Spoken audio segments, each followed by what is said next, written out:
Mais d'abord, l'édito international comme chaque matin sur Europe 1. Bonjour Vincent Hervouette. Bonjour Dimitri, bonjour à tous. Emmanuel Macron est de retour à Paris après ce raid diplomatique de 2 jours au Proche-Orient. Quel bilan en tirons-nous ce matin ?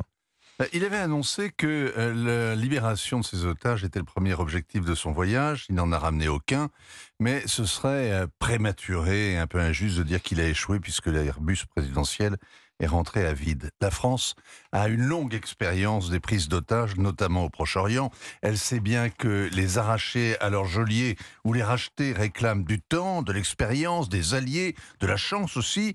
Et le sort des malheureux reste incertain tant qu'ils n'ont pas trouvé refuge à l'ambassade ou atterri à Villacoublay. Mais est-ce que la situation de Mila et de son ami Orion, d'Ethan, 12 ans, et de son père Oad, d'Erez et de sa sœur Sahar, d'Elia et de la famille Calderon est meilleure ce matin qu'il y a 2 jours? Est-ce que leurs chances de survie sont plus grandes? Est-ce qu'Emmanuel Macron a allumé une lumière au fond des tunnels de Gaza ou est-ce qu'ils sont enterrés vivants? Dans un message à l'Assemblée nationale avant-hier, le président a promis de mettre tout en œuvre pour les faire revenir sains et saufs dans leur foyer. Et il l'a redit aux familles, les a rencontrés à l'aube dès que son avion s'est posé à Tel Aviv. C'est même dans une petite salle anonyme de l'aéroport Ben Gourion qu'elles ont été accueillies, pas à l'ambassade à quelques kilomètres de là.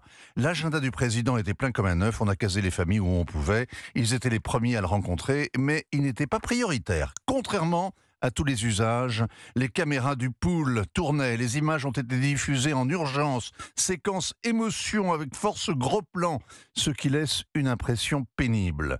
2 heures après, le président est avec Benyamin Netanyahou. Peut-être que le Premier ministre israélien lui a livré le résultat des incursions de ses forces spéciales pour localiser les otages. En tout cas, en sortant du tête-à-tête, le président reprend la rhétorique israélienne sur le Hamas qui est Daesh en proposant illico de forger une coalition internationale contre celui-ci, comme il y en a une, contre celui-là.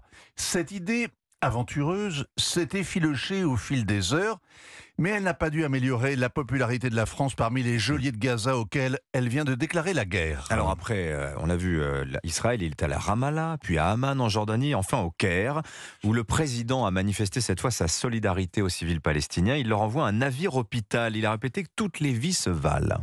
Bien sûr, mais les vies françaises valent davantage encore pour un président français. Sa protection peut leur éviter le pire. Le soldat Gilad Shalit a passé 5 ans aux oubliettes à Gaza.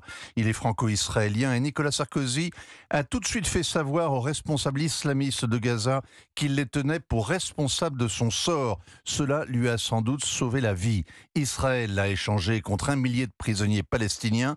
Et 6 mois après, Gilad Shalit a fait son premier voyage à l'étranger pour venir dire merci à l'Élysée. Depuis 1 semaine, le Hamas a relâché 4 de ses proies.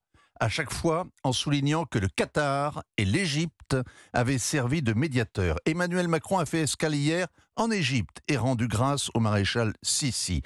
C'est étonnant qu'il n'en ait pas fait autant avec l'émir du Qatar, le mieux informé sur l'état des palabres, les exigences des ravisseurs, la nécessité d'une trêve humanitaire pour récupérer ses otages.